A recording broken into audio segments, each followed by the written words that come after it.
What We Never Planned, Episode 6. The Conversation We Never Had. There are three of them in the waiting room, two sisters and a brother. They have not been in the same room in almost 2 years. Their father is down the hall. A stroke, sudden. The kind that changes everything between one sentence and the next. A doctor has come to ask them what their father would want. How much intervention? What conditions? What he would say if he could say it. The three of them look at each other. They each have a different answer. They each believe their answer is what their father would have chosen. They're all loving him. They're all doing their best. And they do not know. Because the conversation never happened. Most families never have this conversation. Not because they do not love each other. Because the conversation feels like crossing a line that everyone would prefer to leave uncrossed.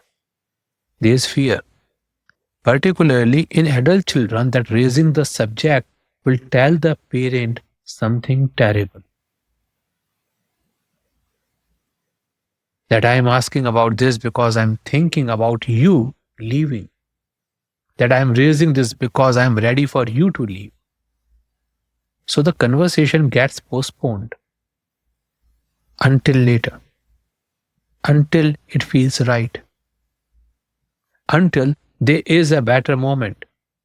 And the better moment is the one in the waiting, which is actually the worst moment, which is the moment when all three of them have different answers and the doctor is waiting. Here's what the conversation actually is. It is not about death. It is about voice. It is about ensuring that your parents' voice is present in the room even when they cannot be there to speak.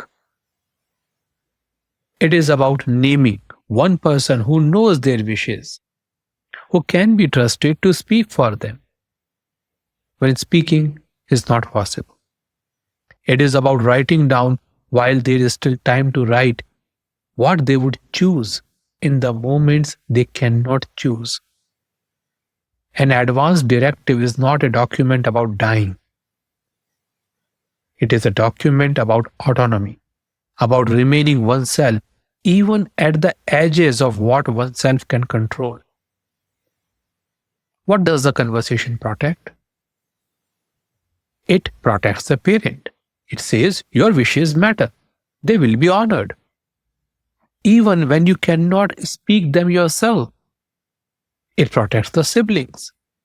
The two sisters and the brother in the waiting room are not arguing because they don't love their father. They are arguing because they love him. And they each want to honor him, and no one told them how. The conversation takes that weight off them. It does not ask them to decide. It tells them what was already decided. And it protects something else. The relationship. The siblings who disagree in a waiting room at 11 p.m. on a Tuesday in December do not always come back from it. Not because they don't love each other, but because grief and fear and guilt in the same room at 11 p.m. is a very difficult combination. The conversation doesn't have to be formal. It can begin with something small. I have been thinking about what I would want if something happened to me. I wanted to ask what you would want. Or it can begin with something practical. I want to write some things down so that if something happens, you know who to call and what I would choose. Or it can begin with love. I don't want to have to guess. I want to know. Because I love you enough to ask the hard question now while we can answer it together. The three siblings in the waiting room are a real situation. It happens every day, in waiting rooms everywhere. I'm not telling you this to frighten you. I'm telling you this because the waiting room is not the only version of this story. There is another version, the one where the conversation happens at the kitchen table on a Sunday over coffee when nobody is in crisis and there's time to speak carefully and to listen and to write it down. If you have not had this conversation, I'm not here to tell you what you have been avoiding or what you should have done differently.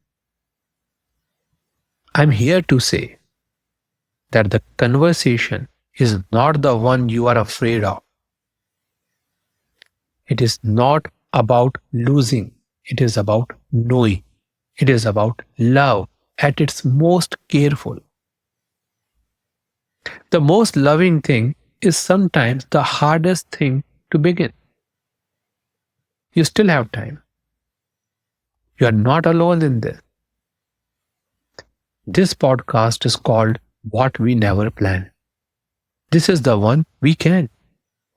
Full transcripts and further resources, including guidance on advanced care planning, are at anandchaturvedi.com. I am Anand Chaturvedi.